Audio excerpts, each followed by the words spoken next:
Welcome back to the Epic Homestead. It is Jacques, your host today, because Kevin is off in Alaska catching trout, maybe catching halibut, seeing moose, seeing the bears, and all sorts of interesting wildlife.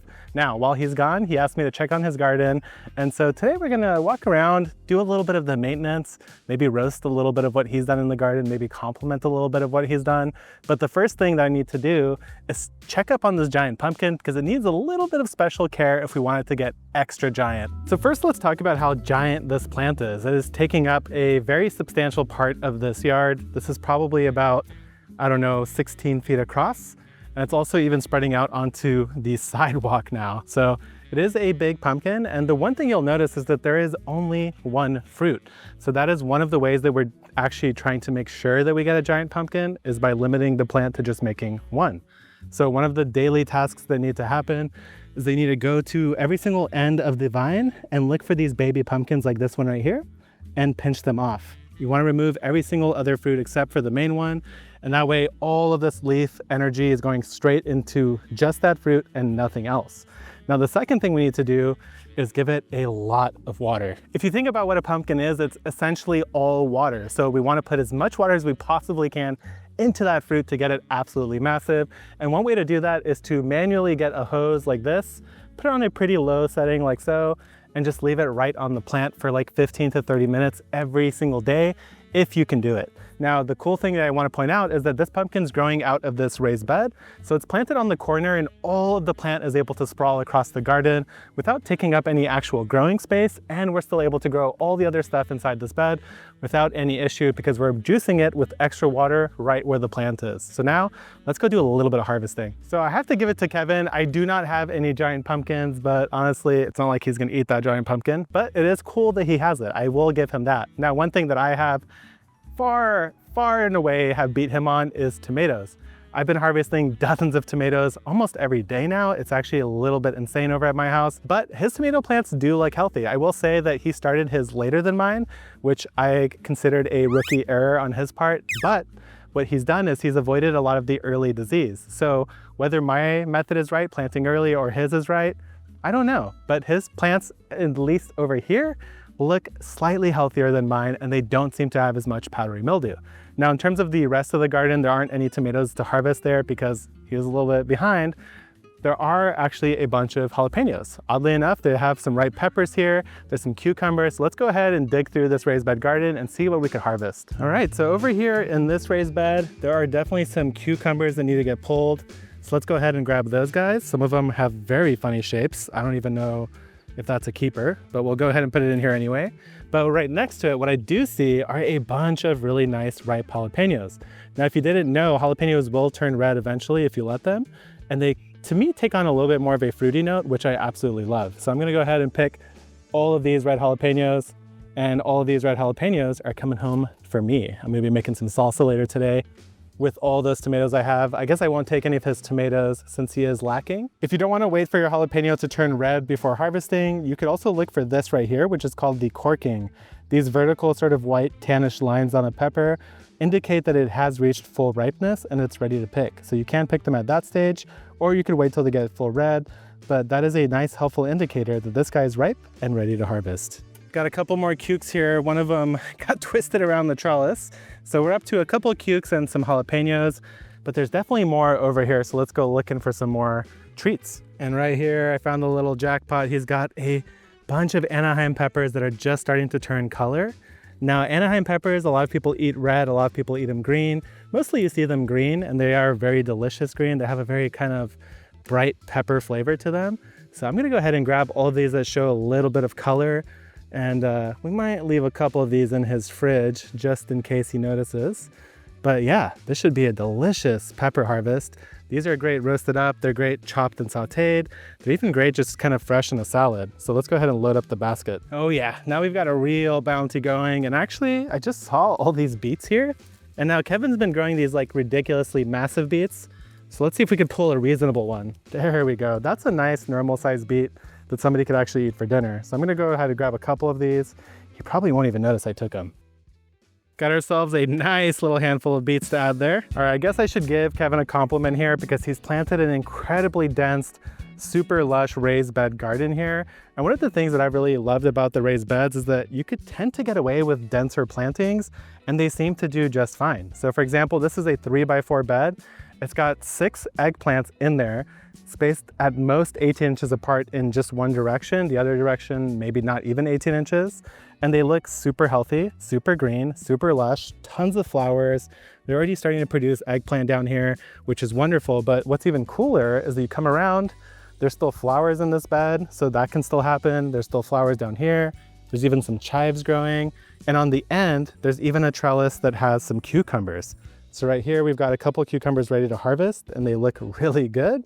And all of that's coming out of a single 3x4 bed. So pretty cool. I'm gonna see if there's any more cucumbers. Yep, looks like there's another one hiding back here. But before we leave, I wanna shout out this crazy looking mashed potato squash. At least I think that's what it's called. Look at that, 3 huge squash right next to each other there. I think it's a type of spaghetti squash. There's another set right here, right on the plant. There's more growing inside the bed over here. And they're kind of everywhere. Like everywhere you look, you'll see that there's fruit. So these guys are crazy productive this year. Actually, I think one of them is a regular spaghetti squash and the other one's an acorn squash called mashed potatoes.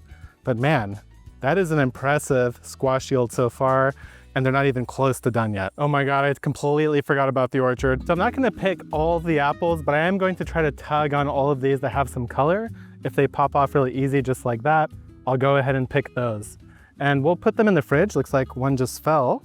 And they should hold just fine in the fridge. Apples are one of those things that honestly, when you buy them at the grocery store, they have been sitting in a refrigerator for some period of time first anyway.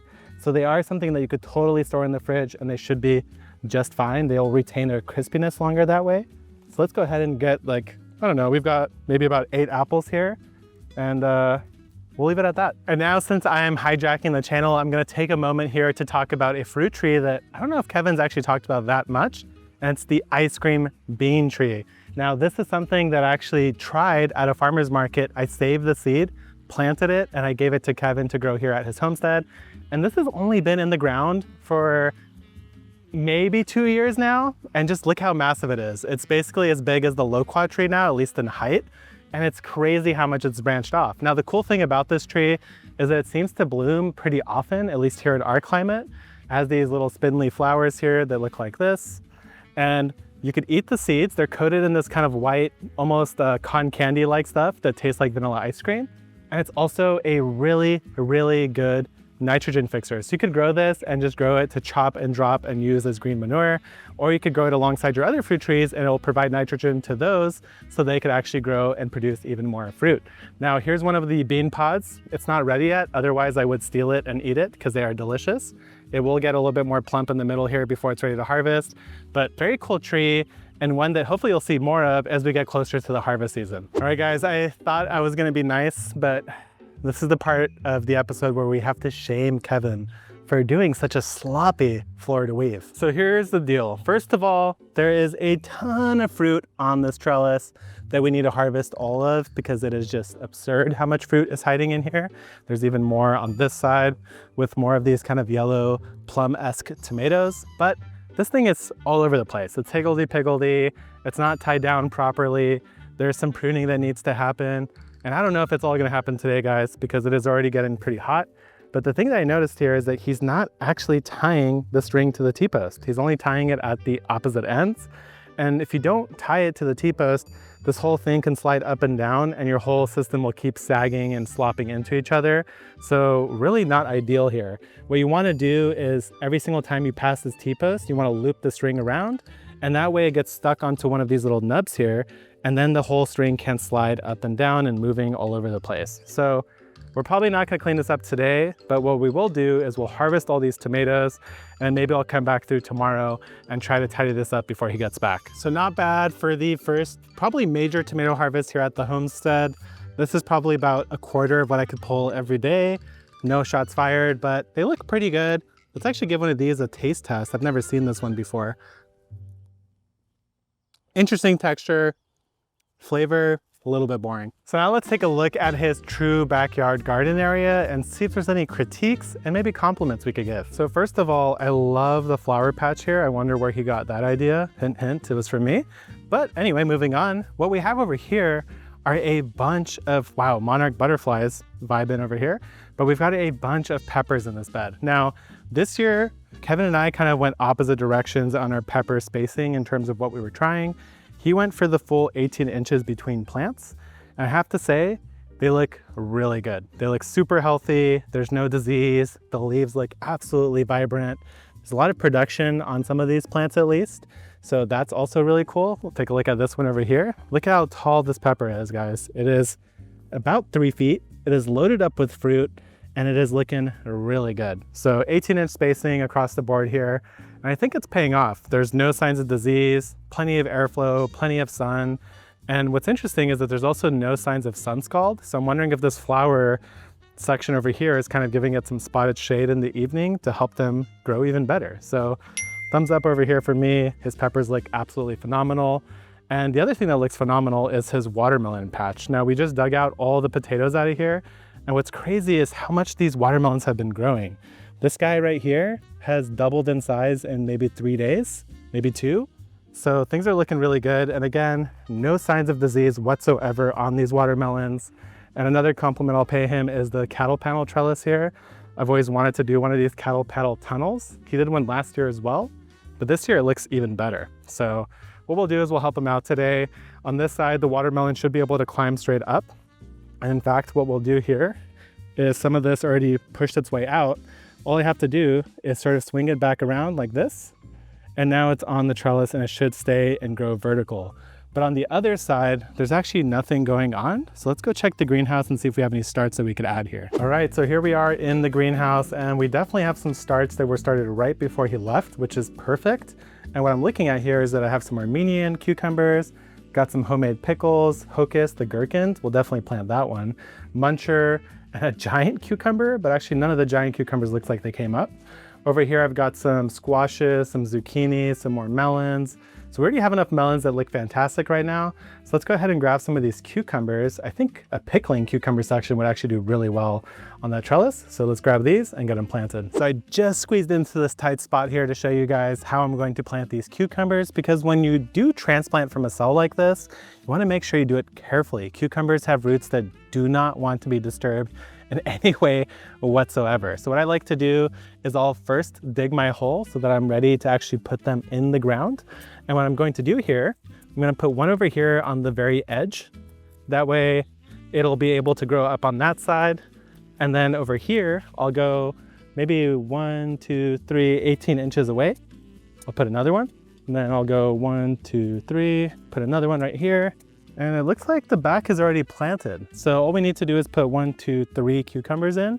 So we'll go ahead and do all of the Hocus gherkin. So my trick for getting the cucumber seedlings out of the trays here is there is the hole, and that's fine, you could use that. But when you have a sensitive root, you don't even want to touch the roots. So what I like to do instead is I'll smack the side walls like so. And then when I go and I grab the actual seedling, it'll now pop out very easily because I've loosened the soil in the cell. So now I can lower it gently and then just bury it back up with soil. I don't even need to touch the roots at all. I never even touched the root ball. And it's like it just got plopped in with no root disturbance whatsoever. So now let's go ahead and do the rest of them. Now, one thing I'll mention is that it is in the middle of the day. It's already hot, it's sunny. So I'm gonna go back through with the hose here and make sure to water these in. And quick note, right here what you're looking at is a painted conduit pole, and that is going to be growing some vertical squash. So we do have a full video on vertical squash on the main channel. Check that out if you're interested. The cucumber is watered and should do just fine now, but over here on this side, things are looking a little bit dicey. In particular, we're talking about this eggplant. Take a look at it. It is drooping like crazy. Like the leaves are on the ground. They look like they're basically dead. And they've looked like this now for a few days. Now, what I tried to do first is I figured it was a watering issue because Kevin transplanted these right before he left and it's been pretty warm. But irrigation has been running, I checked that.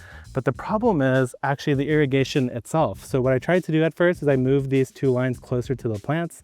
That didn't help. And the reason why is because he's actually got mixed irrigation lines. So back here, he's got this drip tape, which works really well, but it works at a lower pressure compared to over here, where he's got the standard sort of drip tubing, the tubes that are hard that have a hole in them. So this works at a higher pressure. And I think what's happening is that all of the pressure is going over here into this watering section. And so when this is running, it's essentially getting a tiny, tiny trickle of water.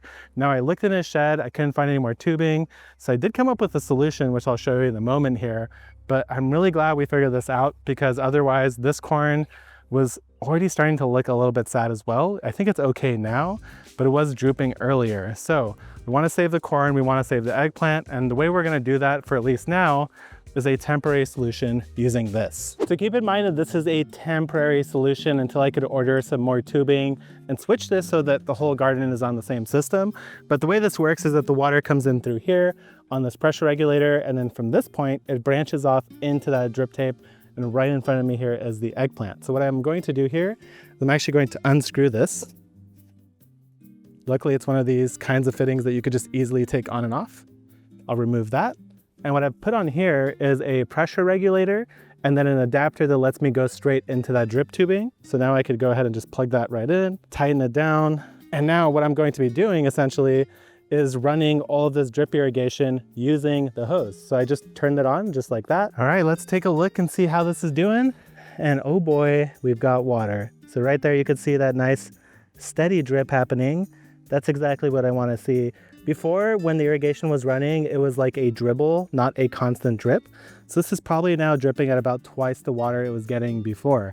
So hopefully now what I'm going to do is just put a timer on my phone, run this for 30 minutes and get the ground nice and wet. I'll order some new tubing and we'll get this problem fixed for any future issues. And now that the water's fixed, it's time to celebrate by popping down over here to Kevin's apricot tree. See if I can find, all right, it's a small one, but I've been eating all the big ones already. Let's see how good this is. They've been super juicy, very sweet and delicious. It literally drips juice from an apricot, which I've never had before.